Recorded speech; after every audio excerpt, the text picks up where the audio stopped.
Okie doke. And hello, my wild darlings, and welcome to the virtual front porch. I'm Tad. I will be reading, continuing with The Sword and the Stone. Let me just make sure I've got all this stuff up and running properly. Yeah, seem to. Anyway, so good to see you all. Thank you for joining me. It is now 7 o'clock here in California. I said sunny California. It's no longer sunny, but it was sunny. But we're getting to that turning of the year thing where it gets dark a little earlier. So normally it's fairly glaringly light at this time of the day, or at least it has been for the past several months. I say that like it never changes. Of course it changes. That's rotation of the earth, rotation of the sun, etc., etc. But you knew that. Anyway, so we are here. I am here with you. I will be here for approximately an hour. And as I have mentioned a couple times over the past couple of readings, I will be hors de combat, as we say in French. I will be out of the battle next week, the next weekend, when I would normally be reading, because Deborah and I will be traveling. For those of you who worry about these things, don't worry. Somebody will be staying with the animals. All the animals will be fed and companioned and all of that stuff.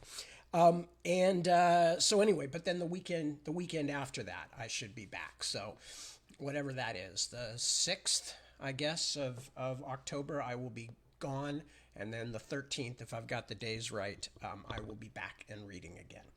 And obviously still reading Sword in the Stone because we're still only on the second chapter and gonna have a while to go. So that's the basics right at the moment. In terms of schedule upcoming, let me think. What else is there to chit chat about? I'm working on the Splintered Sun. As I said at some length in the early morning broadcast, I am in the process still of figuring out certain things about the storytelling, as I think I put it last night, the syntax of the storytelling, because there are many, many levels of this stuff. What we sometimes in America refer to as inside baseball, meaning the trivial bits that the outsiders aren't interested in, but the insiders are. So there is quite a bit of inside baseball stuff about figuring out how you're going to tell a story. And that's regardless, as I've mentioned before, that's regardless of whether you already know what the story is, who the characters are, and all that, which I do pretty well because I've been waiting to write this for most of the last year while I was finishing up The Navigator's Children and then finishing up the last Ordinary Farm book.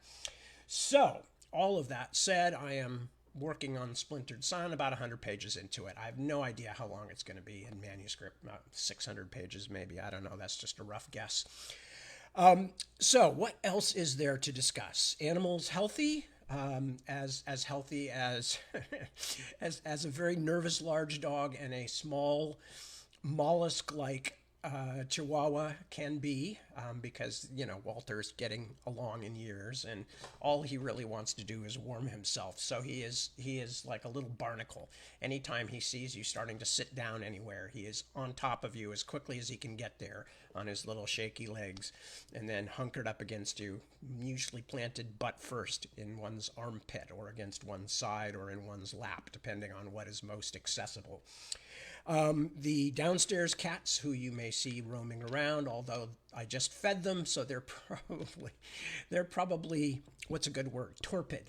They are probably torpid with their recent dinner, but you may see them trotting around in the background. I trying to think if there's anything else. Deb is working hard as always. She is taking a bunch of stuff on our trip with us, and including a lot of things she's made herself for various friends.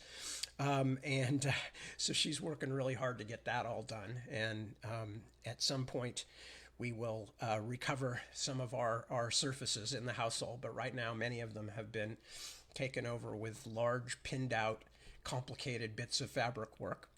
Lovely things, all of them, I have to say. And that's what Deb's been doing. And of course, other stuff too, because just like I have all the kind of things that I have to take care of just to keep our household running. So does Deb. And we have fairly well divided up that stuff. So all the business stuff Deb does because she's the business brain, and all the all the grunt work, not all the grunt work, but a lot of the grunt work I do because I'm the grunt brain. For lack of a better term, meaning I do the hauling. Anyway, no complaints here. It's actually, I'm very fortunate to be married to someone who knows the business side and can handle all of that. And believe me, most of you will know this already, but guys, dealing with business and banking stuff these days is a flippin' nightmare. It's like at least a couple of times a week, our credit cards get compromised, and Deb has to go through these ridiculous long things trying to get them straightened out. And I mean, this is like a weekly, more often than once a week. It's a constant happening. And as you've heard me complain about in my best boomer fashion before, it's like the current system of how you get information to or from big companies, corporations, services, whatever it might be, medical stuff, insurance stuff, banking, all that stuff, is of course being pushed back on the consumers. So we all cannot simply call up and say, here's a problem. You have to fight your way through the apps that they insist you use until you finally get to the point where you say, I don't want to talk to this app anymore. I want a human being.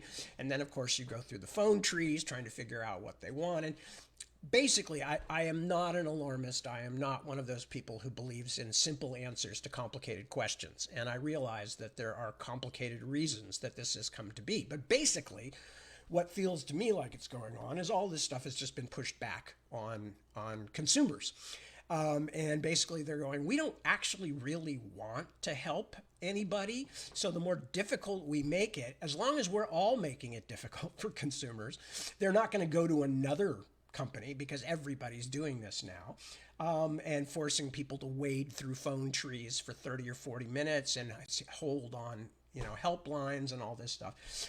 So yeah, it's a nightmare sometimes, and I'm sure all of you out there have had to deal with this in some shape or form. And in the middle of an election year, it's one of those small issues that I wish somebody could do something about, but I don't, short of the overthrow of capitalism, in which case we'd probably have something at least as bad, if not dramatically worse, to deal with.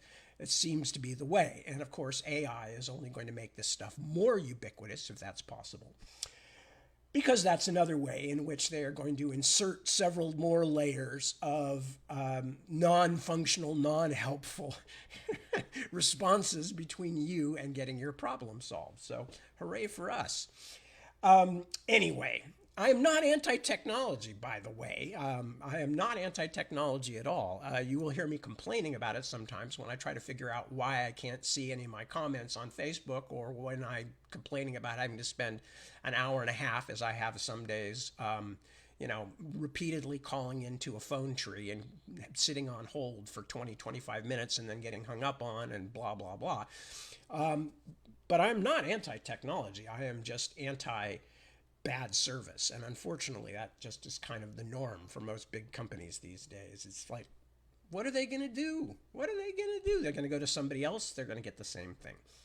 Anyway, so let me check in and see who has arrived, or at least who has staked a claim, for lack of a better term, who has said hello so far. And we will see what we will see. And let me see what we got here. Why can't I see? They're doing it to me again. Just show me the comments. Who has made comments? Okay, well, I can only answer with the ones that have actually shown up. Let me see if is there any. No, there is no other way to get the information. This is one of the other really weird things, is that sometimes it's there and sometimes it's not. So it's not just me. It's not just my failure to comprehend how Facebook works. Sometimes I can hit this little button over here. You don't have to see it. You just trust me on this. Hit this little button over here, and all of a sudden I can see at least the last 10 or 15 comments. Other times, no. This is one of those other times where I cannot see what else they want me to see. Anyway, whatever. So the only people I can say, now I've got them suddenly. Okay.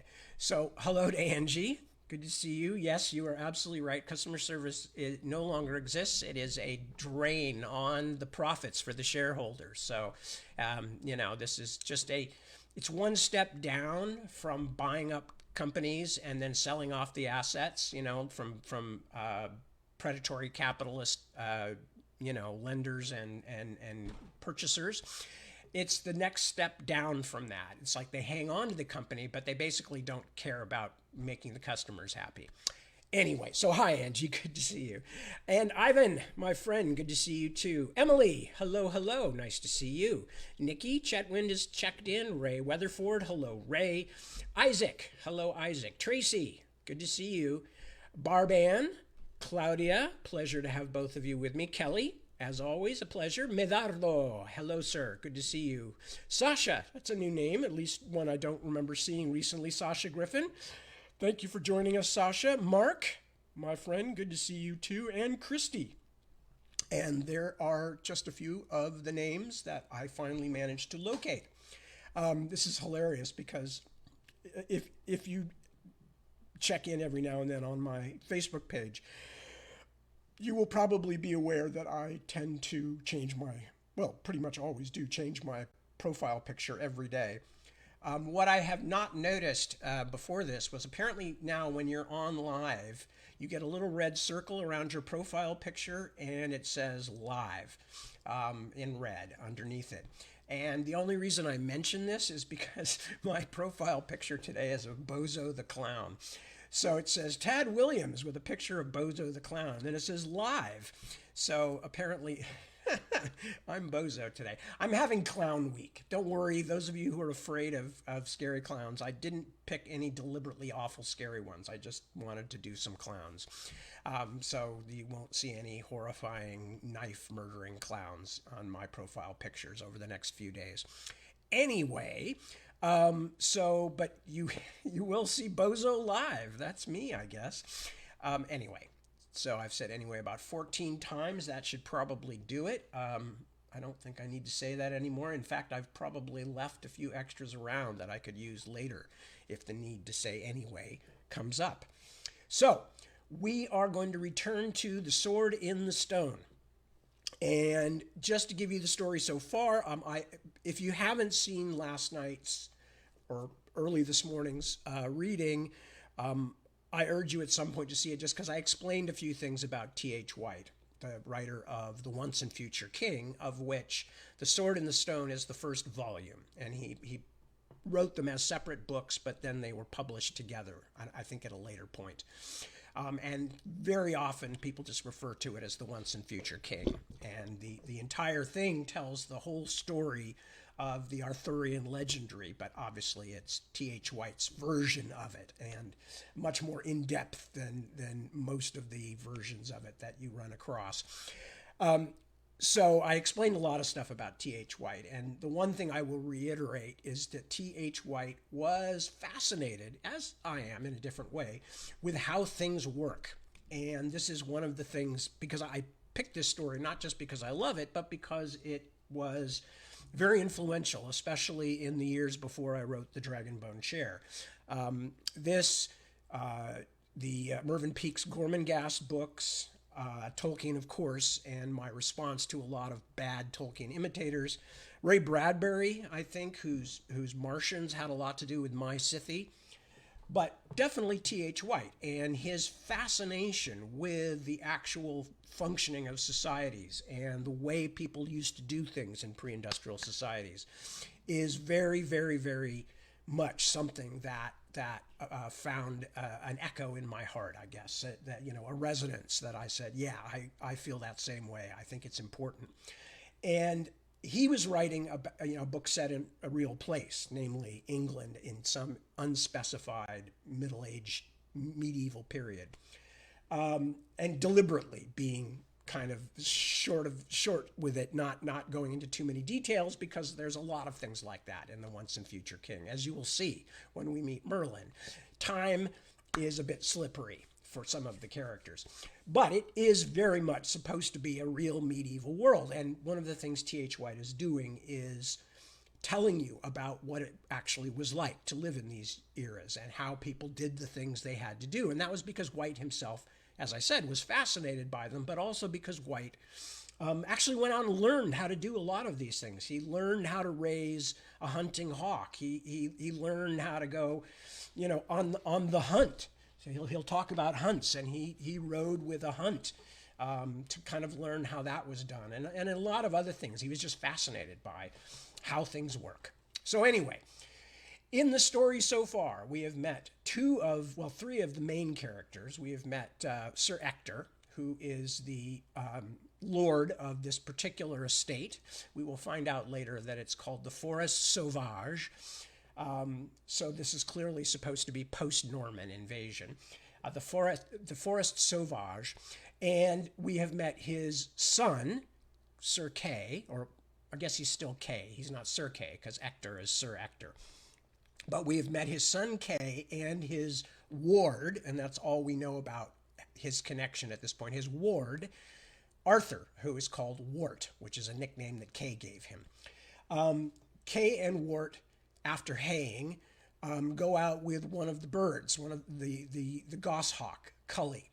And through some bad behavior from Kay, Cully gets away and takes off and will not come back to the Rist.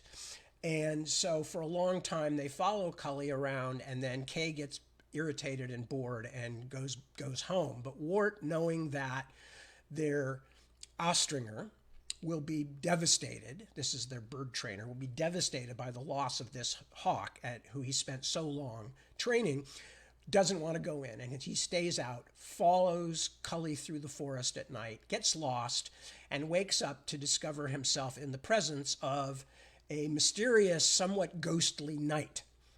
And this knight first startles him by lifting up the visor of his helmet and having big, huge, glassy eyes, but then at a certain point, Wart figures out that they're not his actual eyes, that he has spectacles. Then this knight, who we will learn more about in a second, goes through a series of attempts to try to get things that he's dropped. Then his visor shuts, and then he gets it open and his glasses fall off, and then he's trying to get his glasses and his visor shuts. A lot of that kind of stuff. So I'm going to continue reading from that point. So they're in the woods.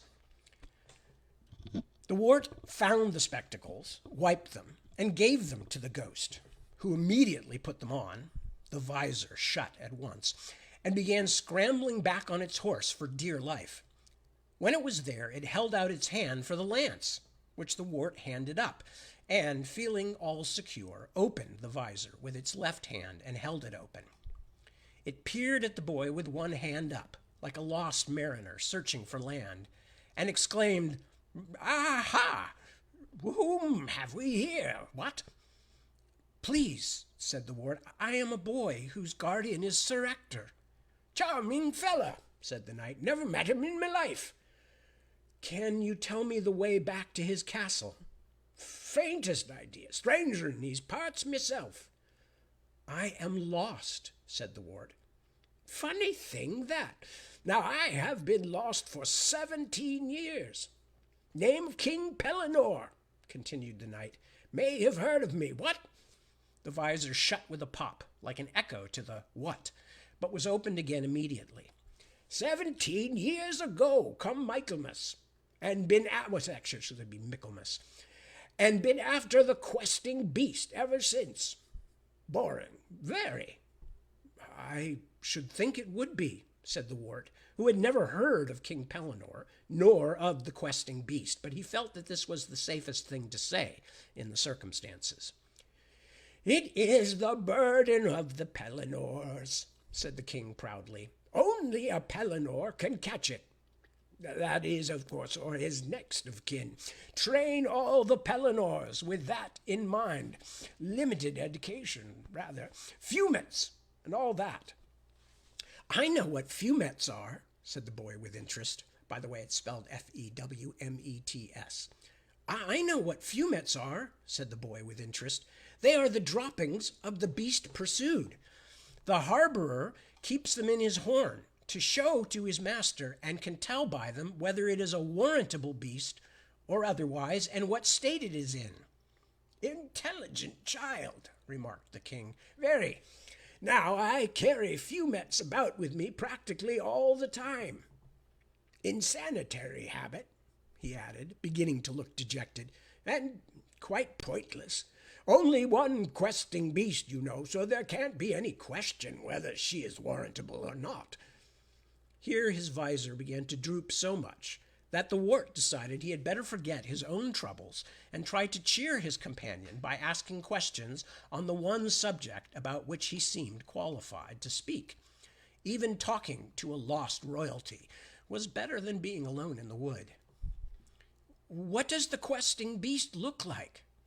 "Ah, we call it the beast glatisant, you know," replied the monarch, assuming a learned air and beginning to speak quite volubly. "Now, the beast glatisant, or as we say in English, the questing beast, you may call it either," he added graciously. "This beast has the head of a serpent, and the body of a leopard, the haunches of a lion, and he is footed like a hart. Wherever this beast goes, he makes a noise in his belly as it had been the noise of 30 couple of hounds questing.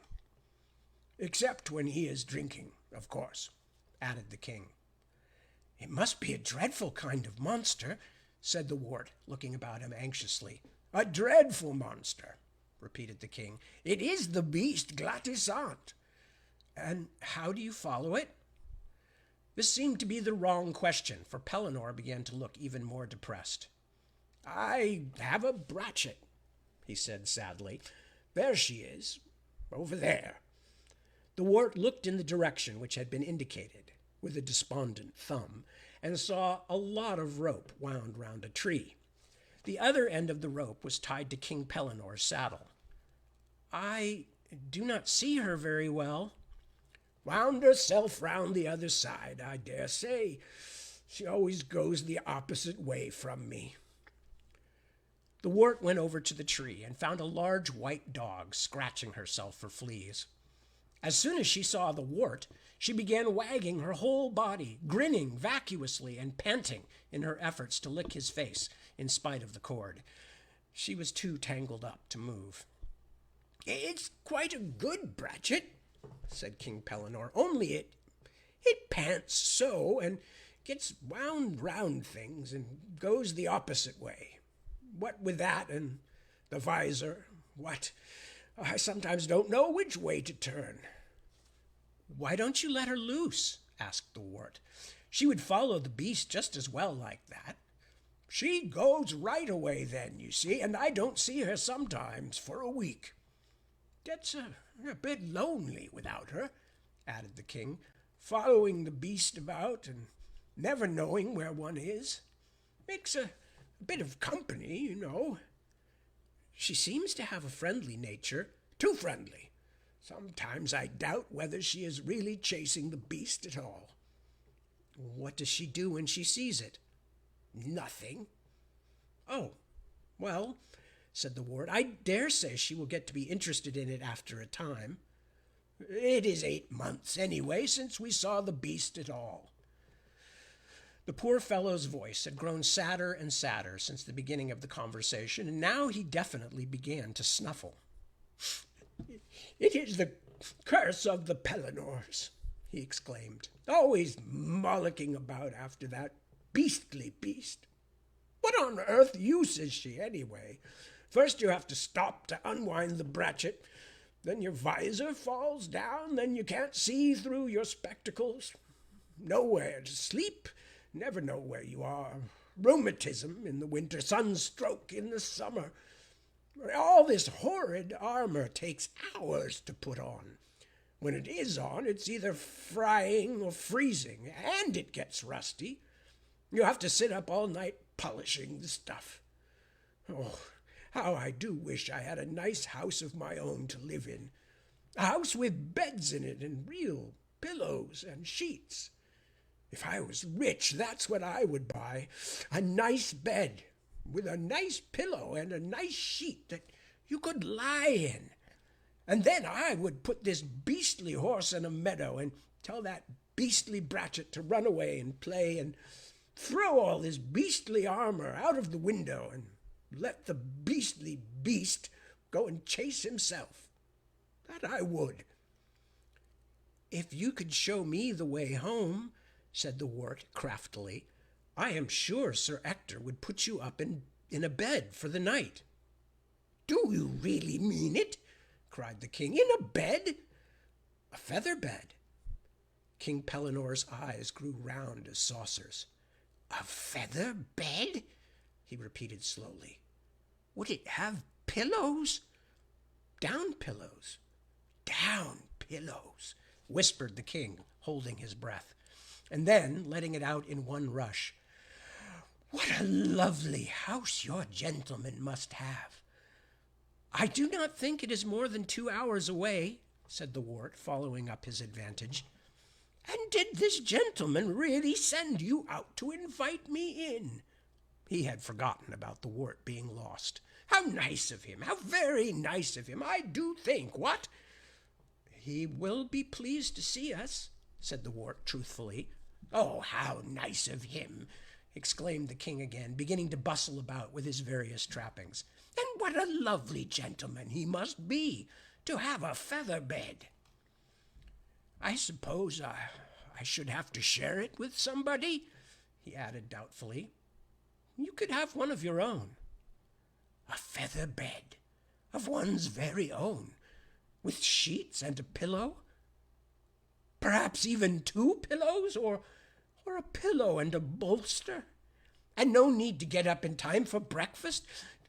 Does your guardian get up in time for breakfast? Never, said the wart. Fleas in the bed? Not one. Well, said King Pellinore, it does sound too nice for words, I must say. A feather bed, and none of those fumets for ever so long. How long did you say it would take us to get there? 2 hours, said the wart, but he had to shout the second of these words, for the sounds were drowned in his mouth by a noise which had at that moment arisen close beside them. What was that? Exclaimed the wart. Hark! Cried the king. Mercy! It is the beast! And immediately the loving huntsman had forgotten everything else, but was busied about his task. He wiped his spectacles upon the seat of his trousers, the only accessible piece of cloth about him, while the belling and bloody cry rose all around. He balanced the spectacles on the end of his long nose just before the visor automatically clapped to. He clutched his jousting lance in his right hand and galloped off in the direction of the noise. He was brought up short by the rope which was wound round the tree, the vacuous Bratchett, meanwhile, giving a melancholy yelp, and fell off his horse with a tremendous clang. In a second he was up again. The wart was convinced that the spectacles must be broken, and hopping round the white horse with one foot stuck in the stirrup. The girths stood the test, and he was in the saddle somehow, with his jousting lance between his legs, and then he was galloping round and round the tree in the opposite direction to the one in which the Bratchett had wound herself up. He went round 3 times too often, the Bratchett meanwhile running and yelping the other way, and then, after 4 or 5 back casts, they were both free of the obstruction. Yikes! What? Cried King Pellinore, waving his lance in the air and swaying excitedly in the saddle. Then he disappeared into the gloom of the forest with the unfortunate hound trailing behind him at the other end of the cord. Chapter 3. The boy slept well in the woodland nest where he had laid himself down, in that kind of thin but refreshing sleep which people have when they begin to lie out of doors. At first he only dipped below the surface of sleep and skimmed along like a salmon in shallow water, so close to the surface that he fancied himself in air. He thought himself awake when he was already asleep. He saw the stars above his face whirling on their silent and sleepless axis, and the leaves of the trees rustling against them. and he heard small changes in the grass. These little noises of footsteps and soft-fringed wing beats and stealthy bellies drawn over the grass blades or rattling against the bracken at first frightened or interested him so that he moved to see what they were, but never saw. Then they soothed him so that he no longer cared to see what they were, but trusted them to be themselves. And finally they left him altogether as he swam down deeper and deeper, nuzzling into the scented turf, into the warm ground, into the unending waters under the earth. It had been difficult to go to sleep in the bright summer moonlight, but once he was there it was not difficult to stay. The sun came early, causing him to turn over in protest, but in going to sleep he had learned to vanquish light, and now the light could not re-wake him. It was 9 o'clock, 5 hours after daylight, before he rolled over, opened his eyes, and was awake at once. He was hungry. The ward had heard about people who lived on berries, but this did not seem practical at the moment, because it was July, and there were none. He found 2 wild strawberries and ate them greedily. They tasted nicer than anything, so that he wished there were more. Then he wished it was April, so that he could find some birds' eggs and eat those. Or that he had not lost his goshawk, Cully, so that the hawk could catch him a rabbit, which he would cook by rubbing 2 sticks together, like the Indian. But he had lost Cully, or he would not have lost himself, and probably the sticks would not have lighted in any case. He decided that he could not have gone more than 3 or 4 miles from home, and that the best thing he could do would be to sit still and listen. Then he might hear the noise of the haymakers, if he were lucky with the wind, and he could hearken his way to the castle by that. What he did hear was a faint clanking noise, which made him think that King Pellinore must be after the questing beast again, close by.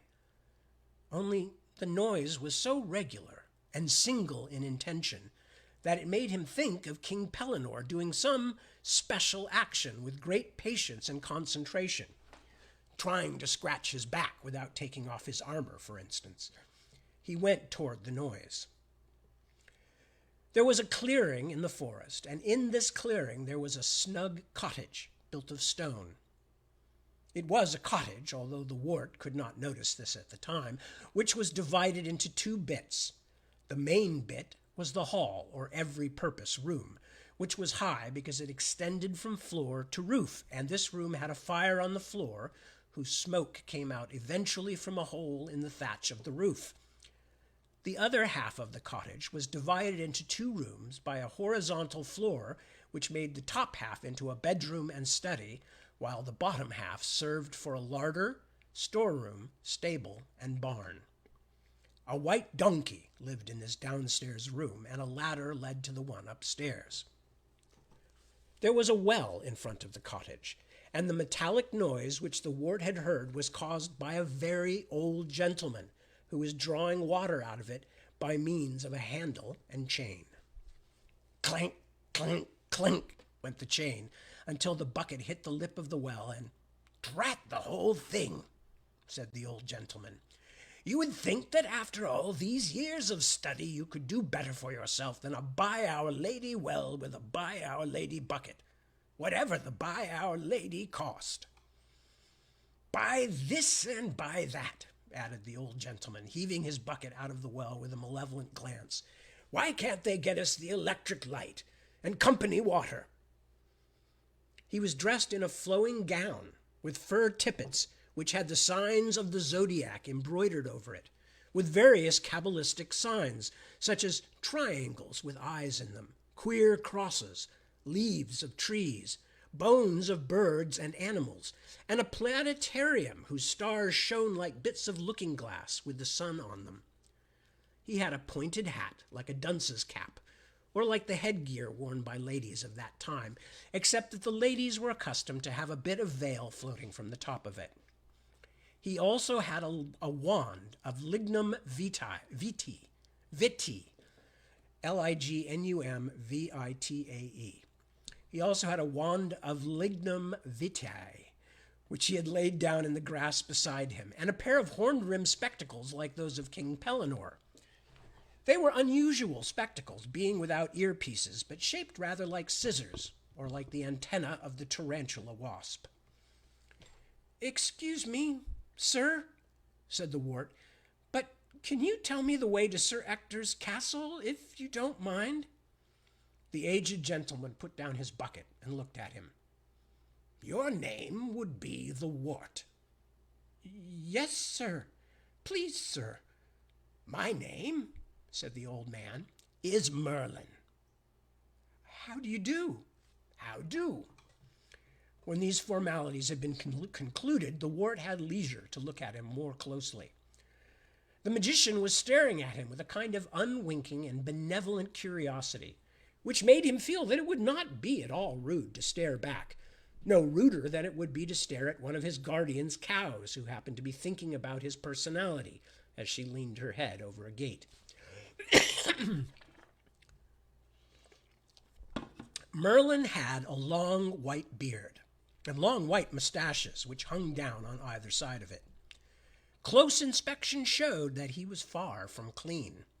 It was not that he had dirty fingernails or anything like that, but some large bird seemed to have been nesting in his hair. The wart was familiar with the nests of sparhawk and goss, the crazy conglomerations of sticks and oddments which had been taken over from squirrels or crows, and he knew how the twigs and the tree foot were splashed with white mutes, old bones, muddy feathers, and castings. This was the impression which he got from Merlin. The old man was streaked with droppings over his shoulders, among the stars and triangles of his gown, and a large spider was slowly lowering itself from the tip of his hat as he gazed and slowly blinked at the little boy in front of him.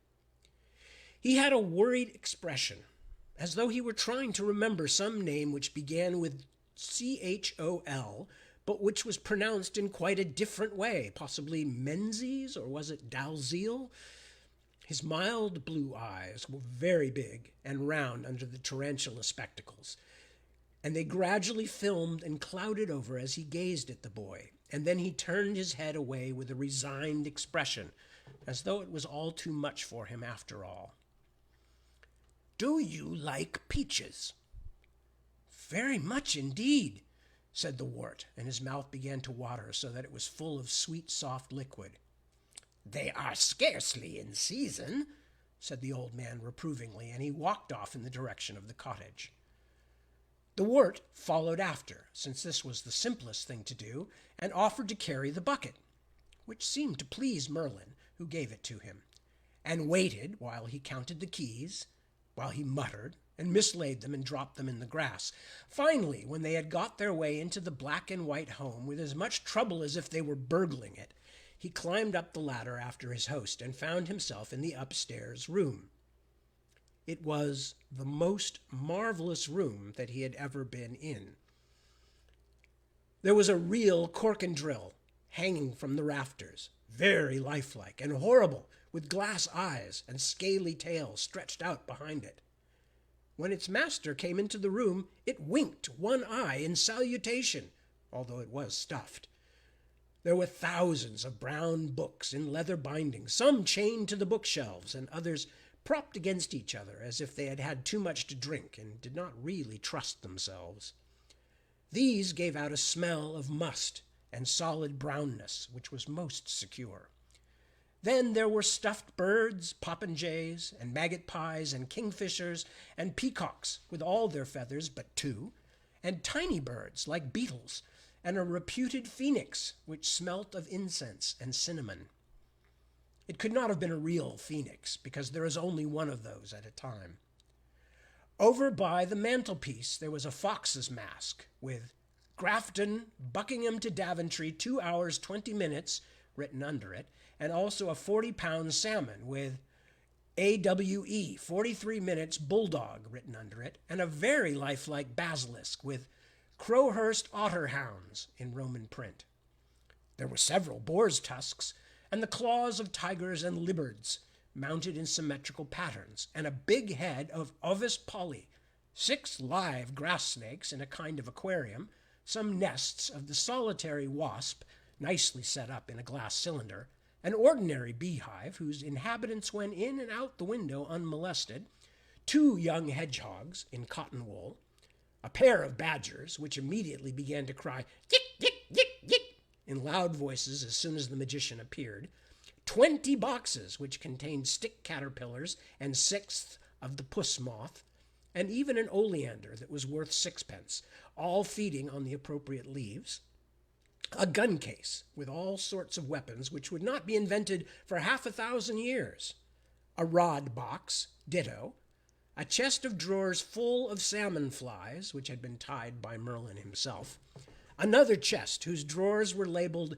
Mandragora, Mandrake, and Old Man's Beard, etc., a bunch of turkey feathers and goose quills for making pens, an astrolabe, 12 pairs of boots, a dozen purse nets, 3 dozen rabbit wires, 12 corkscrews, some ants' nests between 2 glass plates, ink bottles of every possible color from red to violet, darning needles, a gold medal for being the best scholar at Winchester, 4 or 5 recorders, a nest of field mice all alive 2 skulls, plenty of cut glass, Venetian glass, Bristol glass, and a bottle of mastic varnish, some Satsuma china and some cloisonné, the 14th edition of the Encyclopedia Britannica, marred as it was by the sensationalism of the popular plates, 2 paint boxes, 1 oil, 1 watercolor, 3 globes of the known geographical world, a few fossils, the stuffed head of a camelopard, 6 pismires, some glass retorts with cauldrons, Bunsen burners, etc., and a complete set of cigarette cards depicting wildfowl by Peter Scott. Merlin took off his pointed hat when he came into this chamber because it was too high for the roof, and immediately there was a scamper in one of the dark corners, and a flap of soft wings, and a tawny owl was sitting on the black skull cap which protected the top of Merlin's head. "Oh, what a lovely owl!" cried the wart. But when he went up to it and held out his hand, the owl grew half as tall again, stood up stiff as a poker, closed its eyes so that there was only the smallest slit to peep through, as you are in the habit of doing when told to shut your eyes at hide and seek, and said in a doubtful voice, "There is no owl." Then it shut its eyes entirely and looked the other way. "It is only a boy," said Merlin. "There is no boy," said the owl hopefully, without turning around. The wart was so startled by finding that the owl could talk that he forgot his manners and came closer still. At this the bird became so nervous that it made a mess on Merlin's head. The whole room was quite white with droppings, and flew off to perch on the farthest tip of the corkandrill's tail, out of reach. "We see so little company," explained the magician, wiping his head with half a worn-out pair of pajamas which he kept for that purpose, "that Archimedes is a little shy of strangers. Come, Archimedes, I want you to meet a friend of mine called Wart." Here he held out his hand to the owl, who came waddling like a goose along the corkandrill's back. He waddled with this rolling gait so as to keep his tail from being damaged, and hopped down to Merlin's finger with every sign of reluctance. "Hold out your finger and put it behind his legs. No, lift it up under his train." When the wart had done this, Merlin moved the owl gently backward, so that the boy's finger pressed against its legs from behind, and it either had to step back on the finger or get pushed off its balance altogether. It stepped back. The wart stood there, delighted, while the furry feet held tight on his finger and the sharp claws prickled his skin. "Say howdy-do properly," said Merlin. "I will not," said Archimedes, looking the other way and holding tight. "Oh, he is lovely," said the wart again. "Have you had him long?" "Archimedes has stayed with me since he was small. Indeed, since he had a tiny head like a chicken." "I wish he would talk to me." "Perhaps if you were to give him this mouse here, politely, he might learn to know you better." Merlin took a dead mouse out of his skull-cap. "I always keep them there, and worms, too, for fishing. I find it most convenient," and handed it to the wart, who held it out rather gingerly toward Archimedes.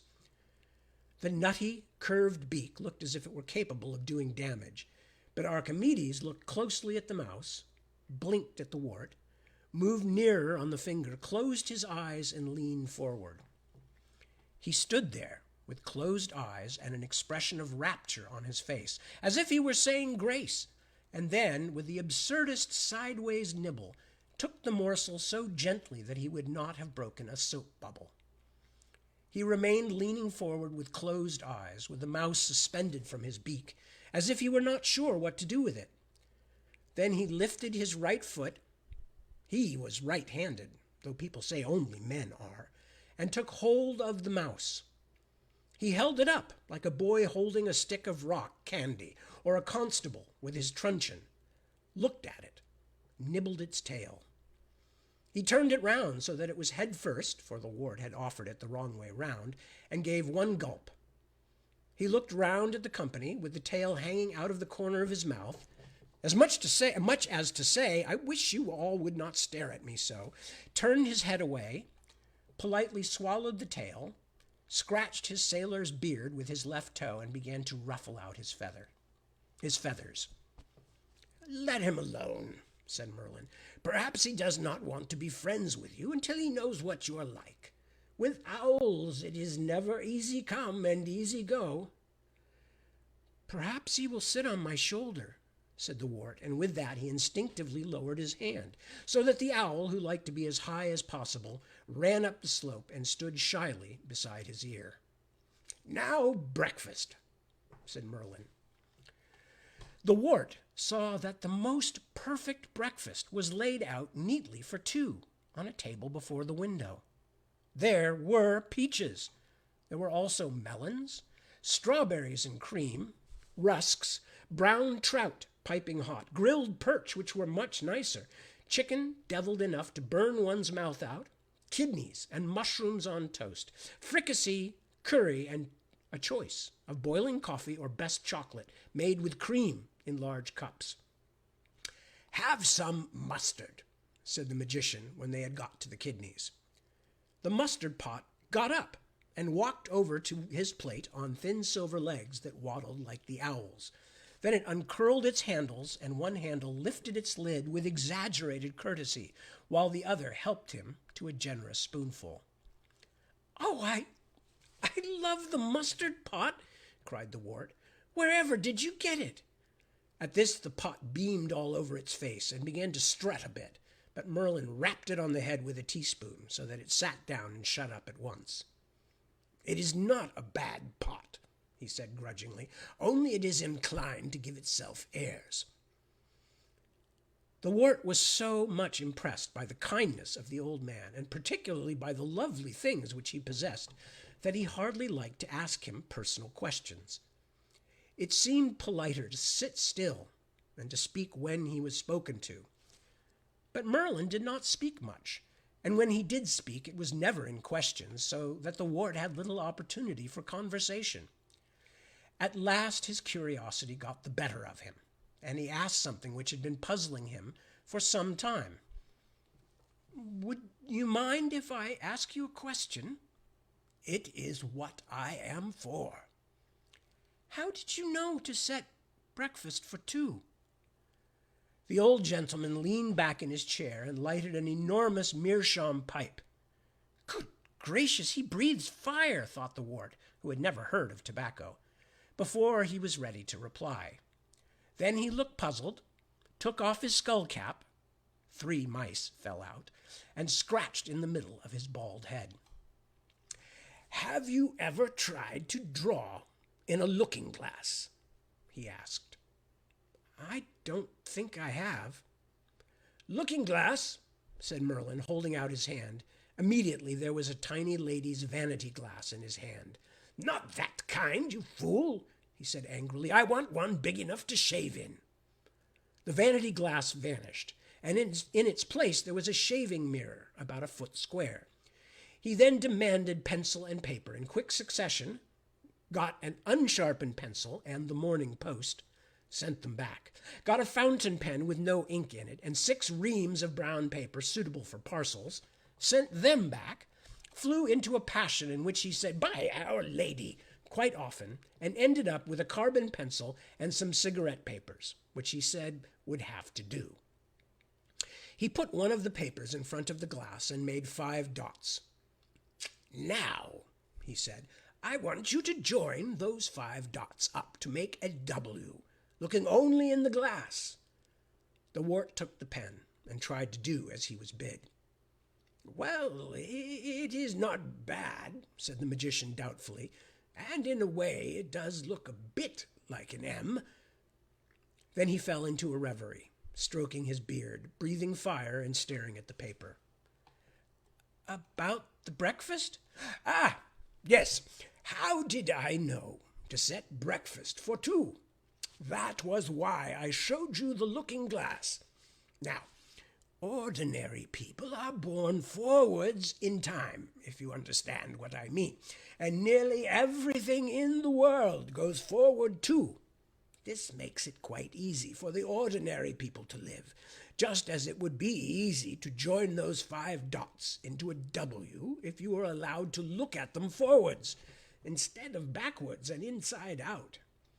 But I, unfortunately, was born at the wrong end of time, and I have to live backwards from in front, while surrounded by a lot of people living forwards from behind. Some people call it having second sight." He stopped talking and looked at the wart in an anxious way. "Have I told you this before?" "No, we only met about half an hour ago." "So little time to pass," said Merlin, and a big tear ran down to the end of his nose. He wiped it off with his pajamas and added anxiously, "Am I going to tell it you again?" I do not know," said the wart, "unless you have not finished telling me yet." "You see, one gets confused with time when it is like that. All one's tenses get muddled, for one thing. If you know what is going to happen to people and not what has happened to them, it makes it difficult to prevent it happening if you don't want it to have happened. If you see what I mean, like drawing in a mirror." The wart did not quite see, but was just going to say that he was sorry for Merlin if these things made him unhappy, when he felt a curious sensation at his ear. "Don't jump," said the old man, just as he was going to do so, and the wart sat still. Archimedes, who had been standing forgotten on his shoulder all this time, was gently touching himself against him. His beak was right against the lobe of the ear, which its bristles made to tickle, and suddenly a soft, hoarse voice whispered, "How do you do?" so that it sounded right inside his head. "Oh, Owl!" cried the wart, forgetting about Merlin's troubles instantly. "Look, he has decided to talk to me." The wart gently leaned his head against the smooth feathers, and the tawny owl, taking the rim of his ear in its beak, quickly nibbled right round it with the smallest nibbles. "I shall call him Archie." "I trust you will do nothing of the sort," exclaimed Merlin instantly in a stern and angry voice, and the owl withdrew to the farthest corner of his shoulder. Is it wrong?" You might as well call me Wall or Ollie," said the owl sourly, "and have done with it. Or Bubbles," it added in a bitter voice. Merlin took the wart's hand and said kindly, "You are young and do not understand these things, but you will learn that owls are the most courteous, single-hearted, and faithful creatures living. You must never be familiar, rude, or vulgar with them, or make them look ridiculous. Their mother is Athena, the goddess of wisdom, and although they are often ready to play the buffoon to amuse you, such conduct is the prerogative of the truly wise. No owl can possibly be called Archie." "I am sorry, Owl," said the wart. "And I am sorry, boy," said the owl. "I can see that you spoke in ignorance, and I bitterly regret that I should have been so petty as to take offense, where none was intended." The owl really did regret it, and looked so remorseful that Merlin had to put on a cheerful manner and change the conversation. "Well," said he, "now that we have finished breakfast, I think it is high time that we should all three find our way back to Sir Ector. Excuse me a moment," he added as an afterthought, and turning round to the breakfast things, he pointed a knobbly finger at them and said in a stern voice, "Wash up." At this all the china and cutlery scrambled down off the table. The cloth emptied the crumbs out of the window, and the napkins folded themselves up. All ran off down the ladder to where Merlin had left the bucket, and there was such a noise and yelling as if a lot of children had been let out of school.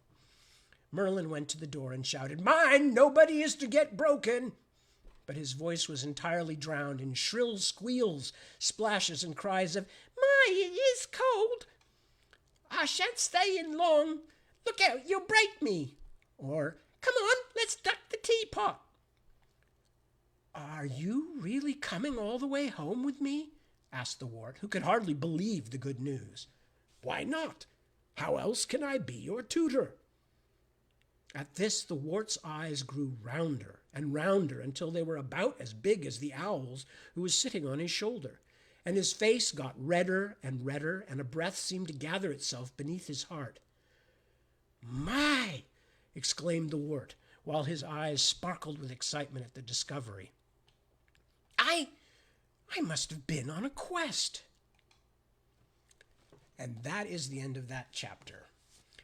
So rather than start a new one with only a couple of minutes left, I can't see the comments right at the moment because of the way I've got things set up, but I will not be at all surprised if those of you out there have noticed several different things that have probably influenced me and other writers.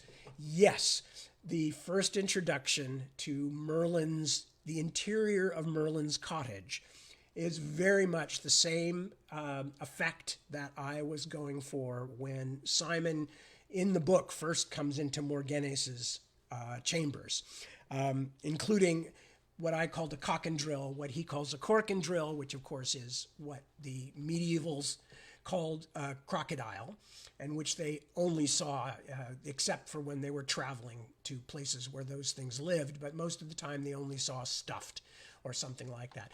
So yes, there was definitely the idea in my mind to pay a little bit of tribute to that with the long description of the fantastic stuff that the wizardish character or the mentoring character had in his private space. So yes, absolutely, that was something I intentionally did. You may also see a certain thing that probably Peter Jackson and his co-writers cribbed for their version of Radagast, who I don't believe was ever described in Tolkien as having bird crap running down his head and in his hair and on his clothes. But that's definitely the way that T.H. White describes Merlin, obviously. And Merlin's got not just birds living around him, but he's got birds in his hat, he's got mice in his hat, he's got a bird's nest in his beard. So yes, that is probably another one. And there were also certain aspects that I'm sure J.K. Rowling copped as well for certain things.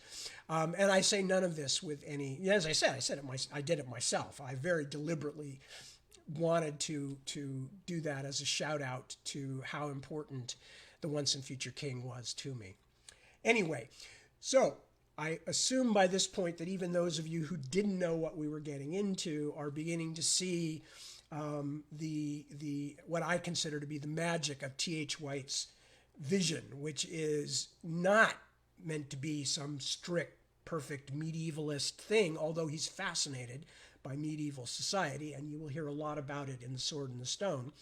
But he's also obviously a fantasy writer, although that term did not exist at that point. That didn't really come about until Tolkien's success caused it to be a viable market, and then it had to have a marketing term, fantasy or epic fantasy or high fantasy or whatever. But you can definitely see that T.H. White is not playing strictly by the rules of reality, and that is and was absolutely fine with me and all of the other fans of this book and even the Disney film that was made out of it. Anyway, so with that, I am going to pack it in for the night. As I mentioned before, I will not be here next week. There will be no readings next week, or you can read to each other. Anything that works. And I will be back the week after that, and I fully expect, barring any kind of super weird circumstances, that the readings will continue, and I will go on with part 4, which we've just come to, of The Sword and the Stone. And until that time, until I see you again in a couple of weeks, please take good care of yourselves. You're very important to me. And take good care of your loved ones, your friends, those around you, and of course, for all of us. And especially want to wish you peace. And every time I say that, I can see balloons on my screen. I have no idea why that's happening. Anyway, but I'm not going to argue with it. It doesn't matter. So thank you again for joining me.